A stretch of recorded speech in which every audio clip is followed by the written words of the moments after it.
Hello friends, আমি রুবিস cookery থেকে আপনাদের সকলকে স্বাগত। আজ আমি সুজি আর দই আর কিছু ভেজিটেবল দিয়ে সুন্দর একটা ব্রেকফাস্ট রেসিপি বানিয়ে দেখাবো, যা অসাধারণ টেস্টি।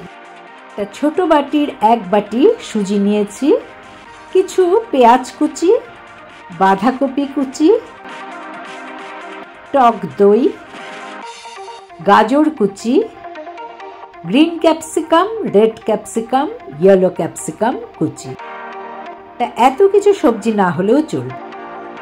আমি একটা মিক্সিং বলে পুরো সুজিটা ঢেলে দিলাম, তাতে দিয়ে দিলাম 4 টেবিল স্পুন টক দই আর সুজির মাপের বাটির গলা বাটির জল দিলাম।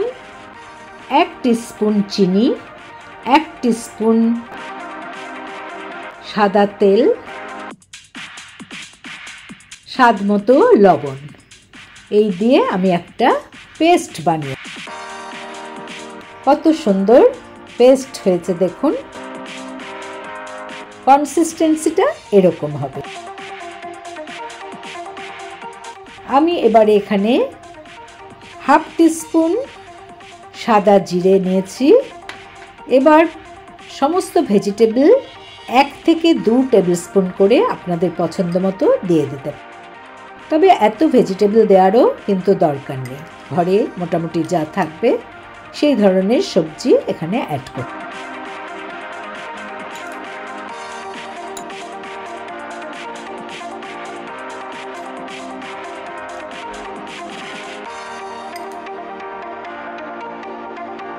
সমস্ত সবজি একসাথে এই ব্যাটারটার সাথে মিশিয়ে নিন।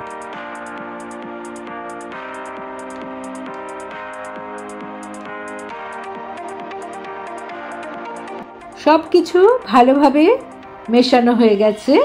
এবার এতে আপনি বেকিং সোডা বা ইনো, যা হোক, 1 টিস্পুনের মতো ইনো অথবা 1/2 টিস্পুন বেকিং সোডা ইউজ করতে পারেন। দেখুন কত সুন্দর ব্যাটারটা ফুলে উঠেছে। এবারে আমি একটা স্টিলের এরকম কাঁধ উঁচু থালায় কিছু তেল ব্রাশ করে নিলাম। এর মধ্যে 3 থেকে 4 হাতা ব্যাটারটা ঢেলে দিলাম।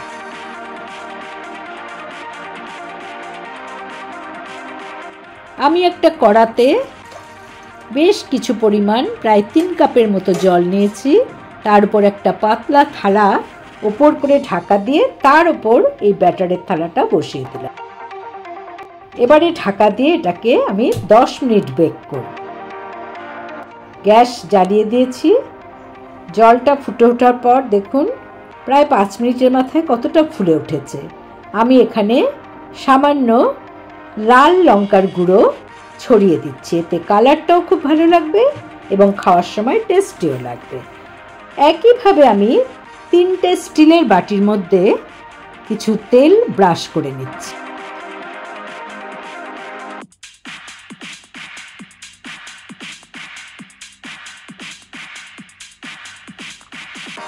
এবারে ব্যাটারগুলো বাটির মধ্যে ঢেলে দিচ্ছি। প্রত্যেকটা বাটিতেই কিছুটা করে জায়গা ফাঁকা রাখছি ওপর দিকে, যাতে ফুলে ওঠার পর সেই জায়গাটা পূরণ হয়ে যায়। থালায় যে ব্যাটারটা ঢেলেছিলাম দেখুন, এটা কিন্তু 10 মিনিট পর কমপ্লিট। আমি এবার বাটিগুলো বসিয়ে তার উপর লাল লঙ্কার গুঁড়ো দিচ্ছি। আপনারা চাইলে গোলমরিচের গুঁড়ো, চাট মশলা বা ম্যাগি মশলা এখানে ইউজ করতে পারেন। আমি আবার চাপা ঢাকা দিয়ে দিলাম এবং মিডিয়াম টু লো ফ্লেমে 10 মিনিট থেকে বেক হতে দিলাম। কত ফুলে উঠেছে দেখুন, এবং চিনি একটু অ্যাড করেছি, তার জন্য খুব স্বচ্ছ হয়েছে কালারটা, দেখতেই পাচ্ছেন। আমি ঠান্ডা হওয়ার পর একটা ছুরির সাহায্যে চারদিকটা এরকমভাবে ছাড়িয়ে নিই। চারদিকটা ছাড়িয়ে নেওয়ার পর এটা ইজিলি বেরিয়ে আসে। দেখুন কত সুন্দর দেখতে হয়েছে, কিন্তু আরেকটা স্টেপ বাকি আছে। আমি সবগুলোই আগে ছাড়িয়ে নিচ্ছি, বাটিরগুলো ছাড়িয়ে নিচ্ছি।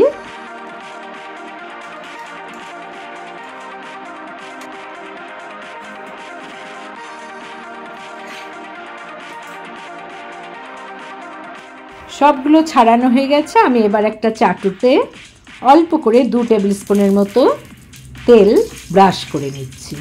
এই 2 টেবিল স্পুন তেলেই কিন্তু আমার সবগুলোই প্রায় ফ্রাই করা হয়ে যাবে। এটা ফ্রাই করার আগেও খাওয়া যায়, কিন্তু ফ্রাই করে নিলে ওপরটা হয় ক্রিস্পি এবং ভেতরটা জালির মতো এবং নরম। এতে খাওয়ার টেস্টটাও অনেক বেড়ে যায়। আমি একটু উল্টে পাল্টে নিচ্ছি এবং ওপরটা যখন সামান্য ক্রিস্পি হয়ে যাবে তখন এটা আমি চাটুর থেকে তুলে নেব। ঘুরিয়ে ফিরিয়ে এভাবে 2 পিঠ আমি ভেজে নেব। আমার ভাজা কমপ্লিট, আমি তেলের থেকে তুলে নিলাম।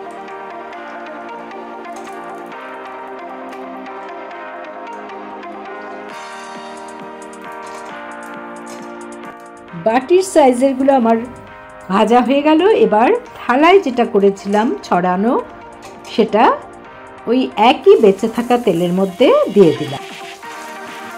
এটাকেও উল্টে পাল্টে একটু 2 সাইড ভেজে নিই। খুব কম তেলে এত সুন্দর একটা রেসিপি, হেলদিও হয়, বানিয়ে দেখতে পারেন। এবং এর সাথে আর কোনো কিছুই আলাদা করে দরকার হয় না। সামান্য সস বা ধনেপাতার চাটনি যা দিয়ে হোক এটা খেতে খুবই ভালো লাগে। দেখুন, আমি একটা আপনাদের ভেতরটা দেখিয়ে দিচ্ছি। ভেতরটা কত সুন্দর জালির মতো হয়েছে দেখুন, এবং কতটা ফুলে উঠেছে।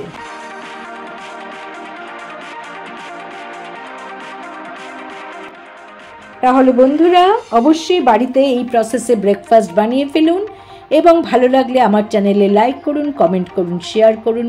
নতুন বন্ধুদের সাবস্ক্রাইব করার অনুরোধ রইল। পাশের বেল বোতামে অবশ্যই ক্লিক করতে ভুলবেন না, তাতে যখনই আমি কোনো নতুন রান্নার রেসিপি আপডেট করব তার নোটিফিকেশন সহজেই আপনাদের কাছে পৌঁছে যাবে।